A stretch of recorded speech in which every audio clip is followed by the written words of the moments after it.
어제 코로나에 대한 정부의 방역 지침의 일부 변경으로 인해서 약간 숨통이 트인 부분이 있지만 여전히 코로나로 인하여 우리 모두는 마음이 상하여 있는 것이 사실입니다.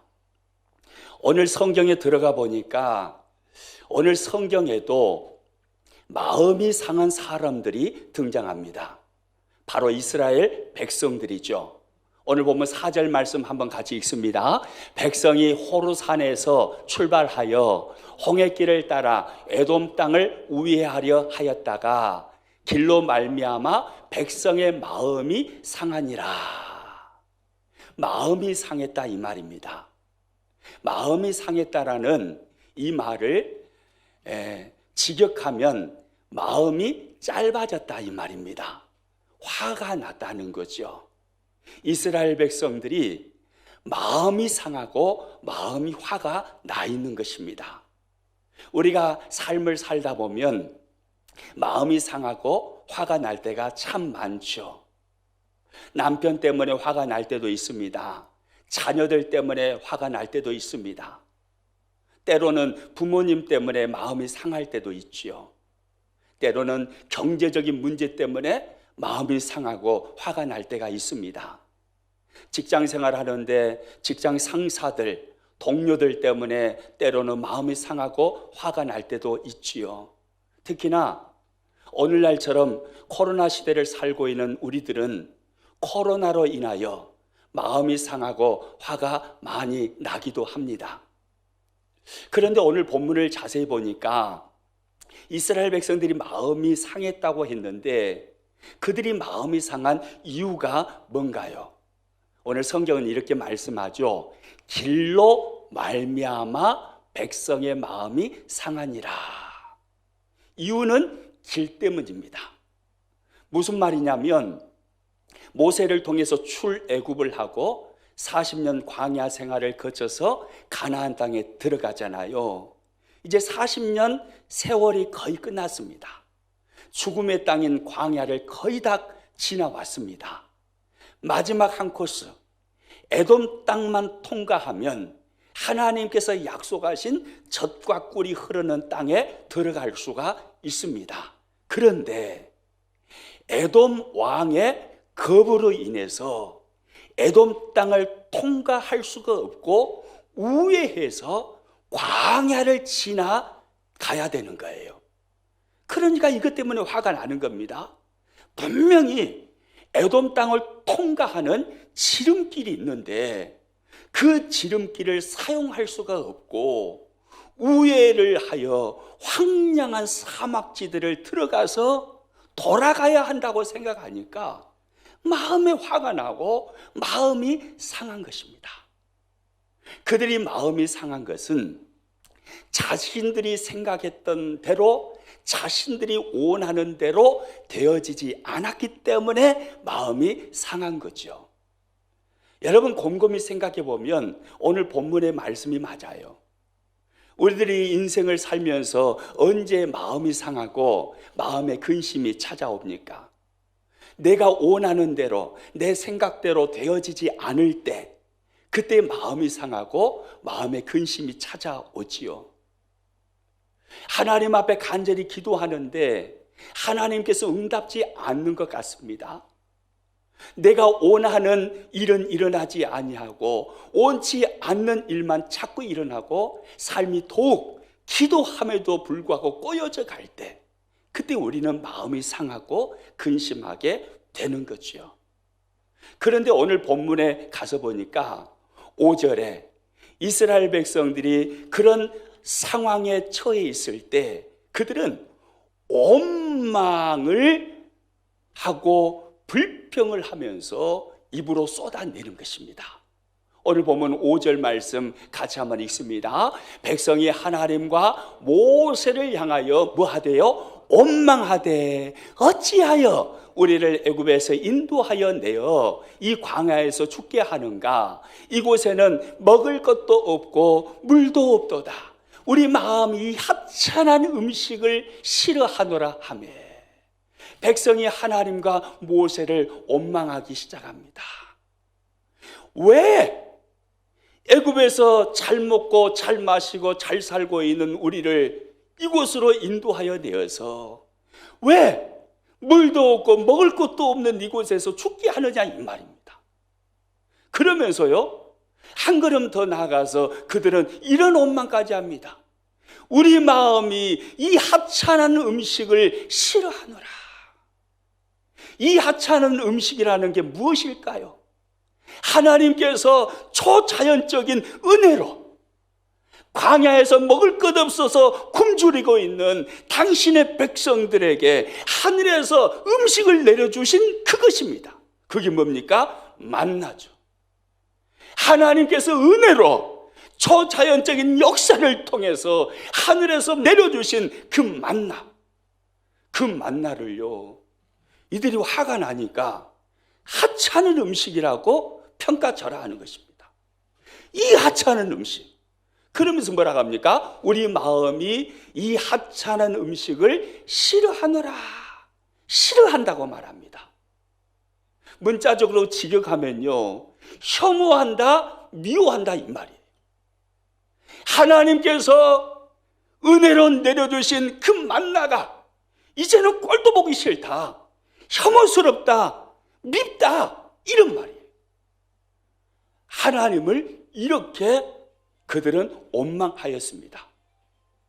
그들이 만난 환경, 지름길을 통과하지 못하고 황량한 사막 지대를 다시 들어가야 한다라는 그 상황에 만났을 때 그들은 이렇게 원망하고 불평함으로 하나님께 반응을 한 것입니다.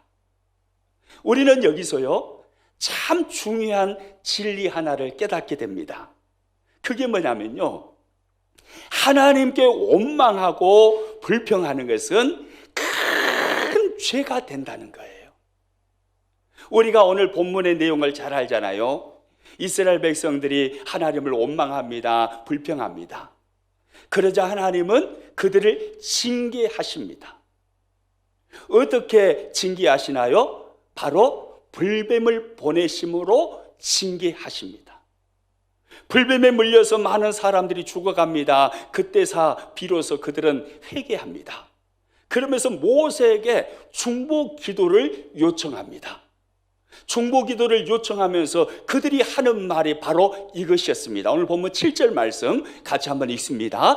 백성이 모세에게 이르러 말하되 우리가 여호와와 당신을 향하여 원망함으로 뭐하여 싸우니요? 범죄하여 싸우니 여호와께 기도하여 이 뱀들을 우리에게서 떠나게 하소서. 우리가 여호와와 당신을 향하여 원망함으로 뭐하였다고 합니까? 범죄하여 싸우니. 그들은 자신들이 하나님을 향하여 원망했던 것을 하나님께 범죄한 것으로 깨닫게 된 것입니다. 여러분, 그렇습니다. 원망은 범죄입니다.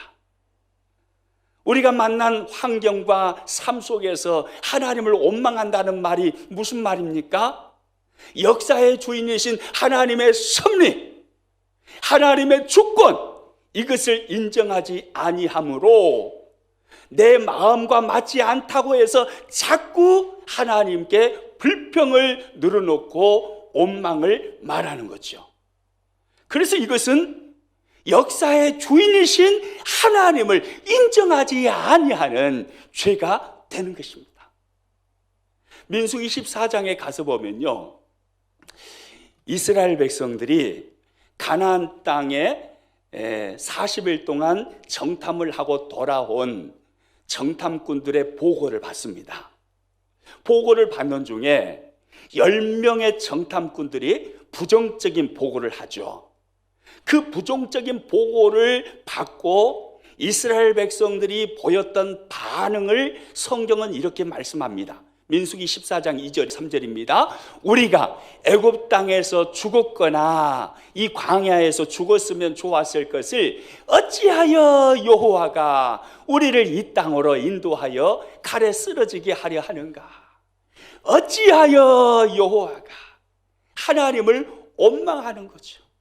어찌하여 여호와가, 하나님을 원망하고 있는 그들을 하나님께서 보십니다. 그 원망하는 백성들을 바라보신 하나님은요, 모세를 향하여 이렇게 말씀을 하십니다. 11절입니다. 여호와께서 모세에게 이르시되 이 백성이 어느 때까지 나를 뭐 하겠느냐고요? 멸시하겠느냐. 이 백성이 어느 때까지 나를 멸시하겠느냐. 이스라엘 백성들이 하나님을 멸시한 거 아닙니다. 하나님을 원망하였습니다. 차라리 우리를 애굽에서 죽도록 내버려 두시지 뭐들라고 여기 이끌어내셔가지고 여기서 죽게 하십니까? 하나님을 원망하였습니다. 그런데 그들의 원망의 소리를 들으신 하나님은 그들의 원망을 뭐 했다라고 말씀합니까? 나를 멸시하겠느냐. 하나님을 멸시했다라고 하나님은 말씀하십니다. 무슨 말입니까? 역사의 주인이신 하나님의 주권과 섭리를 인정하지 않았다 이 말이에요. 역사의 주인이신 하나님의 주권과 섭리를 인정하지 아니하므로 가나안 땅을 악평하는 부정적인 보고를 듣고 그 소리를 듣고 그들은 원망하고 불평하는 것입니다. 하나님을 멸시하는 거죠. 여러분, 그렇습니다. 원망은요, 하나님을 멸시하는 것입니다. 여러분, 그러면 제가 여러분에게 하나 묻겠습니다. 하나님을 멸시하는 것이 죄가 되나요? 죄가 안 되나요? 죄가 되죠. 하나님을 멸시해요. 하나님을. 사람도 아니에요. 온 우주 만물의 창조주시오, 지금도 통치하시는 그 만왕의 왕이신 그 크신 하나님을 피조물인 우리가 그 하나님을 어찌 멸시할 수가 있겠습니까? 그런데 그 하나님을 멸시한다 이 말이에요. 이것이 어떻게 죄가 되지 않겠어요? 우리는 흔히 그렇게 생각을 합니다. 죄, 그러면 사람을 죽이거나 도둑질한 것, 이 정도를 죄로 생각을 하지요. 원망하고 불평을 늘어놓는 것에 대해서는 별로 죄라고 생각지 않습니다. 그런데 성경은 명확하게 말합니다. 원망하고 불평하는 것은 하나님을 멸시하는 죄를 범하는 것이라고요.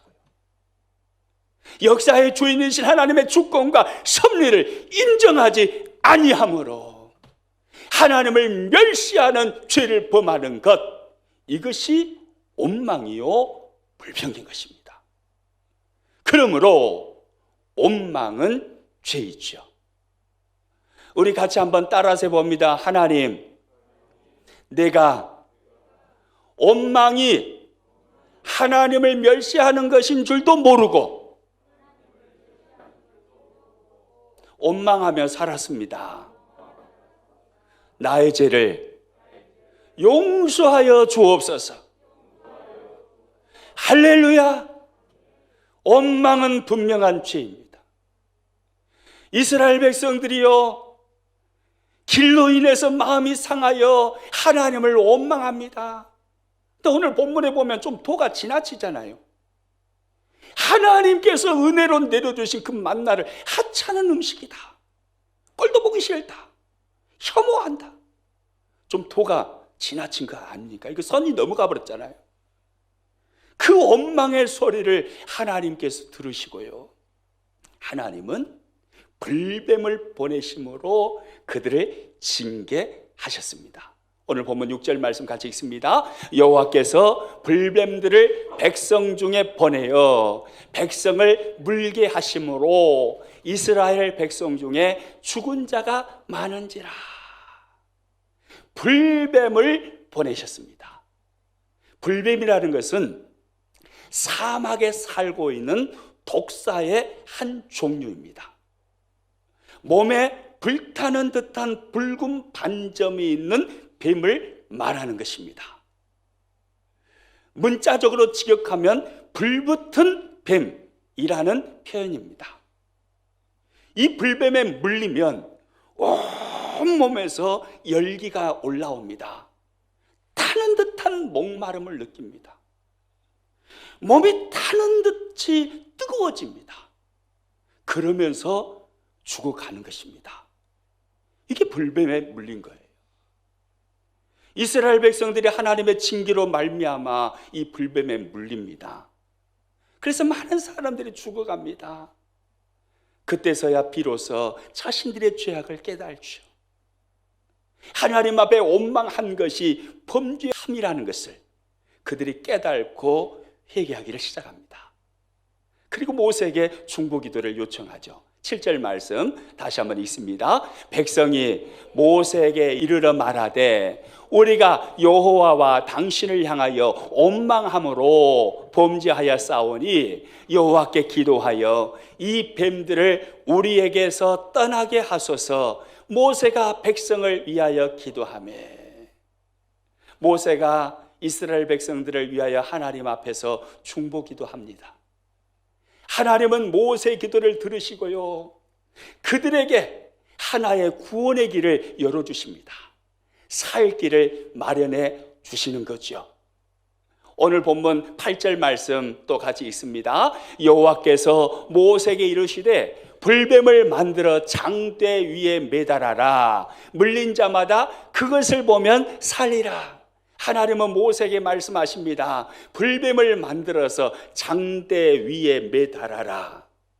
그것을 보는 자는 살리라 라고 말씀하셨습니다.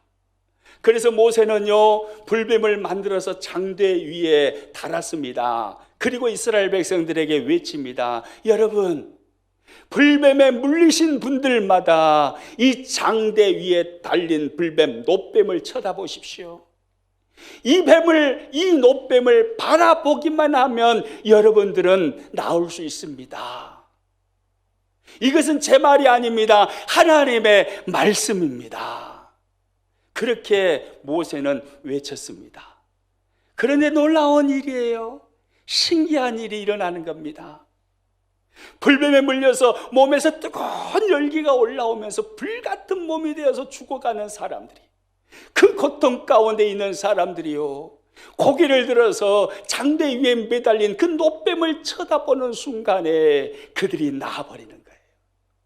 온몸에 독이 퍼져 있는데 그 독이 해독이 되면서 그들이 살아나버리는 것입니다. 오늘 보면 9절 말씀 같이 읽습니다. 모세가 놋뱀을 만들어 장대 위에 다니 뱀에게 물린 자가 놋뱀을 쳐다본 즉 모두 살더라. 할렐루야. 따라서 합니다. 뱀에게 물린 자가 놋뱀을 쳐다본 즉 모두 살더라. 할렐루야. 뱀에게 물린 자마다 놋뱀을 쳐다본 즉 그 결론이 어떻게 되었다 합니까? 모두 살더라.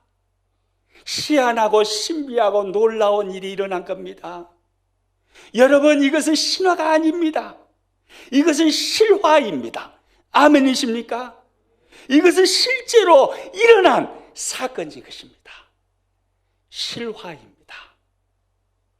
불뱀에 물린 자마다 놋뱀을 쳐다보았더니 자신의 몸 안에 퍼져 있는 독이 해독이 되면서요, 몸이 회복되고 살아나는 것입니다. 여러분, 그러면 불뱀에 물린 자가 놋뱀을 쳐다보니 살았다라고 이렇게 성경이 말씀하는데, 어떻게 불뱀에 물린 자가 놋뱀을 쳐다보는 순간 살게 될까요? 놋뱀에 큰 능력이 있었기 때문에 그럴까요? 놋뱀에 희한한 신비한 능력이 담겨져 있기에 그 놋뱀 쳐다보니까 살게 되는 걸까요? 아닙니다. 그러면 왜 불뱀에 물려서 죽어가는 사람들이, 고통받는 자가 놋뱀을 쳐다보는 순간 살아나는 역사가 일어나는 것일까요? 그것은요, 오늘 성경에 말씀하는 모세를 통해서 만들어진 이 놋뱀은요, 마귀를 멸하시고 죄 가운데서 인류를 구원하시기 위해서 이 땅에 오심으로 십자가에 높이 달리실 예수님을 예표하기 때문인 것입니다. 하나님은요, 오늘 본문 사건을 통해서요, 이 땅에 인류의 구원자로 죄인을 죄 가운데서 구원하심으로 모든 죄를 사하시고 죄와 저주와 사망의 법에서 구원하여 내실 예수 그리스도를 이 사건을 통해서 보여주고 계셨던 것입니다. 할렐루야. 그래서요, 신약성경에 와서 보면요, 예수님은 요한복음 3장 14절 15절에서 이런 말씀을 하십니다. 우리 같이 한번 읽습니다. 모세가 광야에서 뱀을 든 것 같이 인자도 들려야 하리니 이는 그를 믿는 자마다 영생을 얻게 하려 하심이니라. 이 말씀 잘 봐보세요. 이것은 예수님께서 하시는 말씀입니다. 예수님께서 신약시대에 이 땅에 우리를 찾아오신 주님이 이렇게 말씀하십니다. 모세가 광야에서 뱀을 든 것 같이 인자도, 예수님 자신을 말씀하시는 거죠. 인자도 들려야 하리니. 무슨 말입니까? 모세가 만들어서 장대 위에 달아놓았던 그 노뱀은 바로 인류를 죄악 가운데서 구원하시기 위하여서 이 땅에 오시는 예수님을 예표하는 사건이라 이 말입니다. 할렐루야. 그들은 노뱀을 쳐다본 즉 살아났습니다. 예수님을 바라본 것입니다. 여인의 후손으로 오실 예수님, 창세기 3장 15절에 예언되어 계시는 그 예수님, 역사의 흐름 속에 계속해서 메시아를 보내주시겠다고 하나님이 말씀하신 그 예수님, 그 구원자 메시아 그리스도, 장래에 오실 그 메시아, 그분을 믿음의 눈으로 바라봄으로 그들은 불뱀에 물린 죽어가던 그들이 살아나는 은혜를 누리게 된 것입니다. 여러분, 아담의 후손으로 태어난 모든 사람들은요, 뱀에 물린 자와 같습니다. 뱀에 물려서 몸에 독이 퍼져 있는 것입니다. 그래서 살아있는 것 같으나 사실은 살아있는 자가 아닙니다. 온몸에 독이 퍼져서 퉁퉁 부어있는 상태, 이게 바로 아담의 후손으로 태어난 죄인의 모습입니다. 그러나 살 길이 있습니다. 무슨 길입니까? 오늘 성경은 말하죠. 불뱀에 물린 자마다 노뱀을 쳐다본 즉 살리라. 노뱀을 쳐다보면 사는 것입니다. 노뱀은 누구를 예표하는 거라고 했죠? 예수 그리스도입니다. 예수님을 바라보면 사는 것입니다. 예수님을 바라보기만 하면, 그러면 내 안에 퍼져 있는 그 독이 해독되는 것입니다. 예수님께서 십자가에서 그 일을 해주신 거예요. 우리의 모든 죄를 짊어지시고 십자가에 죽으심으로 우리 안에 온몸에 퍼져 있는 이 독을 주님은 해독시켜 주신 것입니다. 그 예수님만 바라보기만 하면, 십자가에 높이 달리신 주님을 바라보기만 하면 살아나는 역사가 일어나는 것입니다. 할렐루야. 여러분, 그래요. 이것이 바로 살 길입니다. 그런데요, 오늘 성경을 자세히 보시면요, 하나님은 모세에게 노뱀을 만들어서, 불뱀을 만들어서 어디 위에 매달라고 하십니까? 장대 위에 매달라고 하십니다. 분명히 오늘 성경이 그렇게 말씀하시잖아요. 장대 위에, 장대가 뭡니까? 긴 데잖아요. 긴 데. 긴 데. 장대 위입니다. 장대 아래가 아니고 장대 중간도 아니에요. 긴 데 꼭대기 위에다가 불뱀을 만들어서 매달라고 합니다. 오늘 보면 8절 말씀 다시 한번 읽어보죠. 여호와께서 모세에게 이르시되 불뱀을 만들어 장대 위에 매달아라. 물린 자마다 그것을 보면 살리라. 여러분 가지고 있는 성경에 장대 위에라는 이 단어에다 동글뱅이를 딱 쳐놓으세요. 참 중요한 단어입니다. 장대 위에 매달라고 말씀하십니다. 큰데 꼭대기 위에다가 불뱀을 만들어서 매달라는 것입니다. 여러분, 왜 하나님은 모세에게 불뱀을 만들어서 높은 장대 위에 매달라고 하셨을까요? 땅에다 조형물을 만들어서 설치해 놓고 누구든지 불뱀에 물린 사람들은 여기 찾아와서 이거 쳐다보시 이럴 수도 있잖아요. 그런데 하나님은 그렇게 하지 아니하시고 큰 길다란 대나무 끝에, 대 끝에다가 거기다가 불뱀을 만들어서 매달라고 하신 것입니다. 여러분, 왜 그렇게 하나님은 말씀하셨을까요? 왜냐면요, 이유는 간단합니다. 누구든지 바라볼 수 있도록 하시기 위함입니다. 불뱀에 물려서요, 몸이 통통 부어오릅니다. 그리고 뜨거운 열기로 죽어가고 있습니다. 고통당하고 있습니다. 죽어가는 사람이 땅에다 조형물을 만들어 놓고 여기 와서 쳐다보시오 하면은 어떻게 거기까지 갈 수 있겠어요? 하나님은 높은 곳에 이 불뱀을 만들어서 세워 놓으시고, 그리고 그 높은 곳에 있으니까 아무리 멀리 있어도 보이겠어요, 안 보이겠어요? 보이잖아요. 멀리 있을지라도 그 높은 곳에 매달린 그 높뱀을 쳐다봄으로 낮게 역사하신 것입니다. 불뱀에 물려서 고통받고 있는 죄인들을 향하여, 원망하는 이스라엘 백성들을 향한 하나님의 크나큰 배려요 자비이시죠. 누구든지 어디에 있든지 불뱀에 물려서 고통을 당하는 사람은 고개만 들라 이 말입니다. 고개만 들어서 쳐다보라 이 말입니다. 고개만 들어서 쳐다보면 그러면 낫게 된다 이 말이에요. 여러분, 그러고 보면요, 예수님께서 달리신 십자가도요 높은 곳에 달리셨습니다. 마가복음 15장 22절에서 24절 말씀 한번 같이 있습니다. 예수를 끌고 골고다라 하는 곳에 이르러 십자가에 못 박고. 예수를 끌고 어디에 이르렀다고요? 골고다라 하는 곳에 이르렀습니다. 그리고 거기에서 예수님을 십자가에 못 박았습니다. 여러분, 골고다라는 이 지역은요, 예루살렘 성벽 서쪽에 있는 언덕을 말하는 것입니다. 그러니까 예루살렘 서쪽에 높은 언덕이 있는데 그곳이 바로 골고다예요. 언덕으로 올라가서 언덕 위에 십자가를 세우는 것입니다.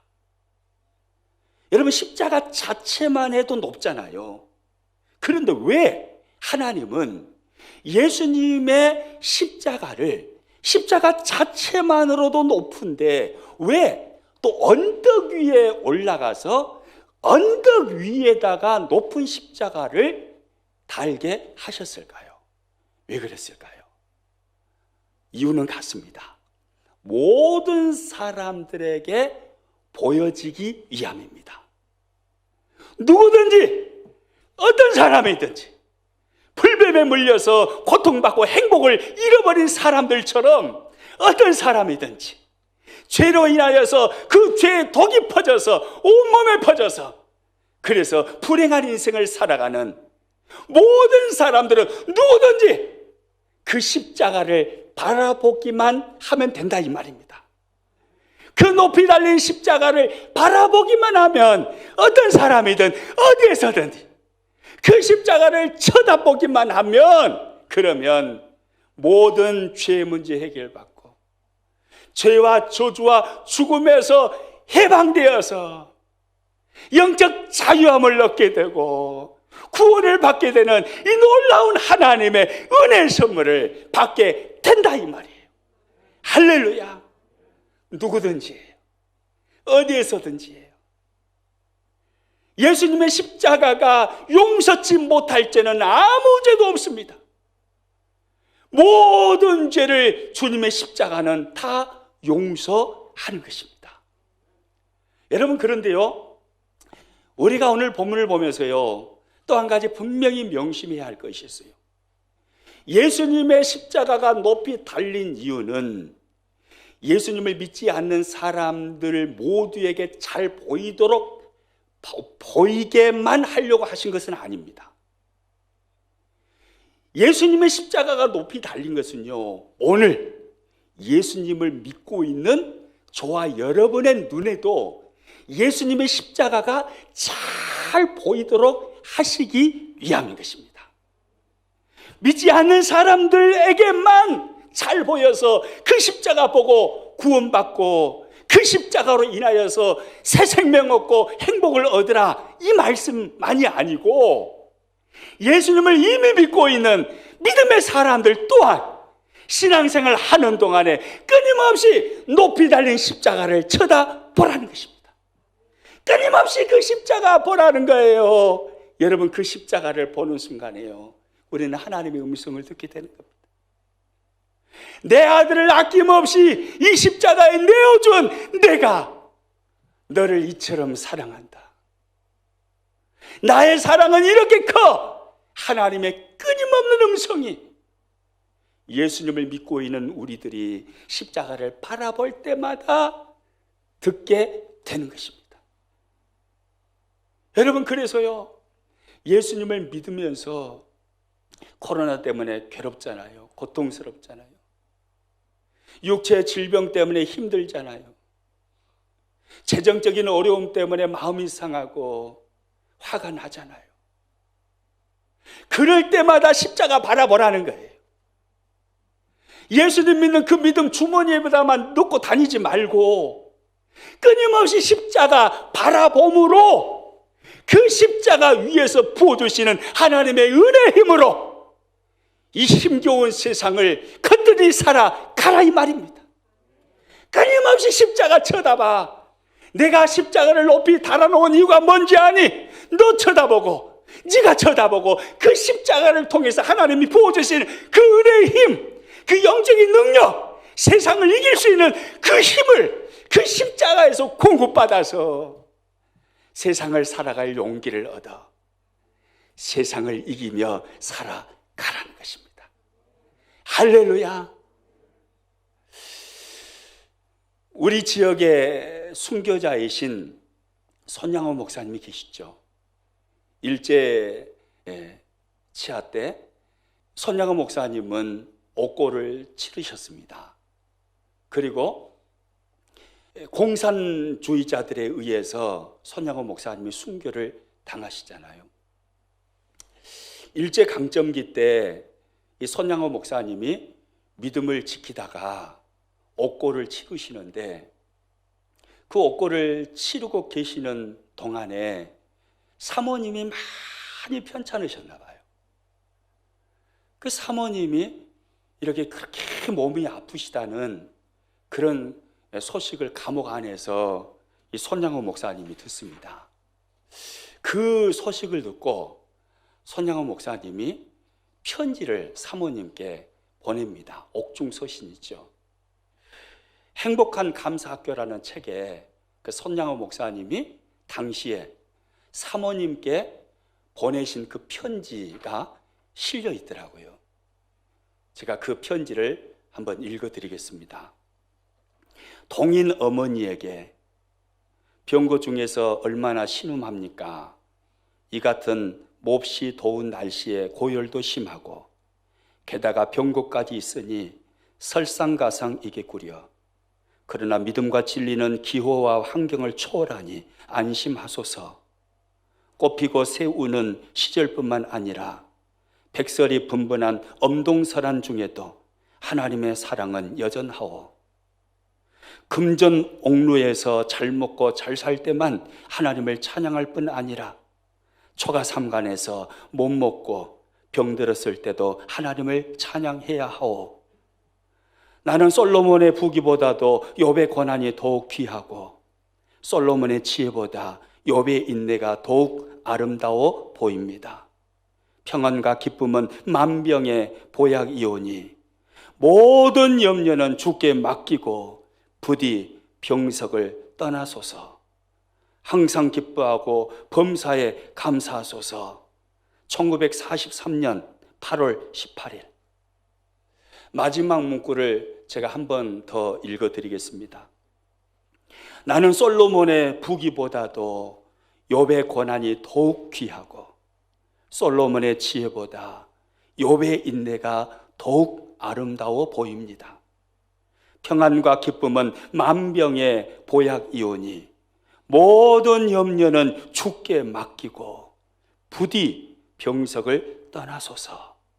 항상 기뻐하고 범사에 감사하소서. 무슨 말입니까? 욥의 고난 중에 있을지라도 주를 의지하며 높이 달린 주님의 십자가 바라보고 우리 함께 승리하자 이 말이잖아요. 높이 달린 주님의 십자가 바라봄으로 그곳에서 부어주신 하나님의 은혜를 공급받고 질고를 이기고 일제 탄압을 이기고 옥고를 이기게 하시는 하나님의 능력을 공급받아서 우리 함께 승리의 삶을 살아갑시다. 손양호 목사님의 그런 내용의 편지입니다. 기찻길 옆이라는 동요가 있습니다. 우리 어렸을 때 많이 불렀던 동요잖아요. 그런데 이 동요에서 참 놀라운 진리 하나를 발견했습니다. 그럼 기찻길 옆이라는 동요 다 아시죠? 지금 이 영상 예배를 우리 주일 학생들, 어린아이들도 같이 영상 예배를 통해서 하나님께 드리고 있을 건데 아마 이 동요 다 아실 거예요. 한번 같이 1절 한번 불러볼까요? 기찻길 옆 오막살이 아기 잘도 잔다 칙폭 칙칙폭폭 칙칙폭폭 칙칙폭폭 기차 소리 요란해도 아기 잘도 잔다 이렇게 부르잖아요. 다 생각나시죠? 이거 한번 같이 그 동심으로 돌아가서 다시 한번 불러볼까요? 진짜 이 가사에 얼마나 놀라운 은혜가 있는지 몰라요. 한번 뭔 은혜가 숨어져 있는가? 한번 잘 생각해 보면서 불러보세요. 1절 다시 한번 불러봅니다. 기찻길 옆 오막살이 아기 잘도 잔다 칙폭 칙칙폭폭 칙칙폭폭 칙칙폭폭 기차 소리 요란해도 아기 잘도 잔다. 여러분 이 가사 잘 봐보세요. 마지막에 있는 제가 색깔을 입혀놓았는데요. 기차 소리 요란해도 아기 잘도 잔다. 여러분 이 아기가 너무 훌륭해 보이지 않습니까? 지금 밖에서는 기차 소리가 요란하게 들립니다. 칙칙폭폭 칙칙폭폭 기차 소리가 요란하게 들려와요. 그런데 이 아기는요 아랑곳하지 않는 겁니다. 아무리 시끄러운 기차 소리가 들려와도 아랑곳하지 않고 자기가 잠잘 시간에는 정확히 잠을 자는 거예요. 얼마나 훌륭한 아이입니까? 여러분 우리도 이렇게 살 수 있어요. 이 아기처럼요 세상에서 들려오는 수많은 기차 소리, 그 시끄러운 소리들, 염려, 근심, 걱정, 가슴에서 들려오는 수많은 시끄러운 소리들, 코로나라는 수많은 시끄러운 기차 소리, 그 수많은 기차 소리에 노출되어 있지만 그러나 하나님의 평안을 누리면서 새근새근 아기처럼 평안한 잠을 자는 삶을 살 수 있다 이 말이에요. 어떻게 하면 그렇게 할 수 있겠어요? 높이 달린 주님의 십자가 바라보면 되는 것입니다. 예수님의 십자가가 높이 달린 이유는 바로 그것이에요. 믿지 않는 자는 누구든지 그 십자가 바라보고 죄사함 받고 구원 받으라 라는 말씀이지만, 또한 동시에 예수님을 믿는 사람들은 세상에서 기차 소리가 요란하게 들려올 때, 그때 십자가 고개 들어 쳐다보라 이 말입니다. 그 십자가 쳐다보면 하나님의 내가 이처럼 너를 사랑해 라는 음성이 들려오는 것입니다. 그 십자가 쳐다보면 독생자까지 아낌없이 내어주신 하나님의 은혜가 폭포수처럼 우리들에게 부어지는 것입니다. 세상을 살아갈 수 있는 용기가 생겨나고 하나님의 능력이 임하면서 걷더니 기차 소리 요란하게 들려오는 세상을 이기는 삶을 살게 되는 거예요. 여러분, 이 동요의 2절을 보면요, 옥수수가 진짜 존경스럽습니다. 2절 보면 진짜 더 존경스러워요. 2절 한번 같이 불러봅니다. 시작. 기찻길 옆 옥수수밭, 옥수수는 잘도 큰다. 칙복 칙칙복복 칙칙복복 칙칙복복 기차 소리 요란해도 옥수수는 잘도 큰다. 여러분, 이 옥수수가 너무 존경스러워 보이지 않습니까? 기차 소리가 아무리 요란해도요, 옥수수는 아랑곳하지 않습니다. 하나님께서 위에서부터 부어주시는 햇볕을 받으면서 땅에서 영양분을 빨아먹으면서 잘 커간다 이 말이. 아무리 기차 소리 크게 들려도 옥수수는 아랑곳하지 않습니다. 저는요, 이 2절의 이 가사가 정확하게 맞다는 것을 잘 압니다. 제가 어린 시절요, 기찻길 옆에서 살았거든요. 우리 고향이 기찻길 옆이었어요. 그래서 시때때로 기차 소리가 들려옵니다. 얼마나 시끄러운지 몰라요. 그런데 놀라워요. 그 기찻길 옆에요, 밭에 옥수수들이 많이 심겨져 있었어요. 근데 신기해요. 아무리 시끄럽게 떠들어대도요, 옥수수는 아랑곳하지 않습니다. 잘 큽니다. 때가 되면 열매를 잘 맺습니다. 먹어보면 허블나게 맛있어요. 옥수수가 너무 존경스럽잖아요. 여러분, 우리도 옥수수처럼 살 수 있습니다. 세상의 소리가 아무리 요란하게 들리고 칙칙폭폭 칙칙폭폭 우리의 신경을 거슬리고 힘들게 할지라도, 그럴지라도 이 옥수수처럼요, 하나님의 은혜를 끊임없이 공급받으면서 하나님의 그 넓디 넓은 품 안에서 평안히 거하면서, 그러면서요, 그 평안한 삶을 살아갈 수 있는 겁니다. 우리도요. 어떻게 하면 그렇게 될까요? 답은 간단합니다. 높이 들린 예수님의 십자가 바라보는 것입니다. 예수님의 십자가 바라보는 것이 답입니다. 따라서입니다. 오메오메 듣고 본 게, 예수님 십자가 바라보는 것이 답이구마이. 할렐루야! 이게 답이. 여러분, 왜 하나님은 골고다 언덕 위에 높은 십자가를 세워놓으셨을까요? 평지에다 세울 수도 있잖아요. 십자가 자체가 높아요. 근데 왜 굳이 예루살렘 지역에서 가장 높은 언덕에 예수님의 십자가를 가지고 가서 거기다가 십자가를 세우냐 이 말이. 오늘 저와 여러분들 눈에 다 보이라고 그런 겁니다. 끊임없이 바라보라는 것입니다. 높이 들린 예수님의 십자가 바라보면 그곳에서 하나님이 은혜를 부어 주시겠다 이 말이에요. 할렐루야. 코로나 시대에 살면서 수많은 칙칙폭폭 요란한 기차 소리가 들려오지만, 그러나 그때마다 높이 들린 예수님의 십자가를 쳐다보기만 하면 그곳에서 하나님께서 은혜를 부어주시고 세상을 거뜬히 살아갈 수 있는 능력을 부어주시고, 할렐루야, 영적인 힘을 끊임없이 공급해 주시면서 승리자의 삶을 살아가게 하시는 것입니다. 높이 달린 예수님의 십자가, 그러므로 날마다 매 순간마다 바라보시기를 축복합니다. 우리 옆 사람 보면서 이렇게 인사합니다. 우리 항상 예수님의 십자가 바라보며 삽시다.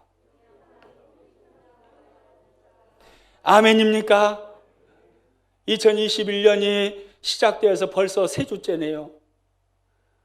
남은 날수들이 많습니다.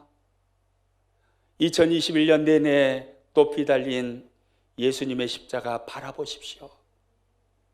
아니, 평생의 주님의 십자가 바라보십시오. 그래서 기차 소리 요란한 세상 속에서 십자가에서 부으신 하나님의 은혜, 능력 공급받아 거뜬히 이기는 자로 저와 여러분 살아가시기를 주님의 이름으로 축복합니다.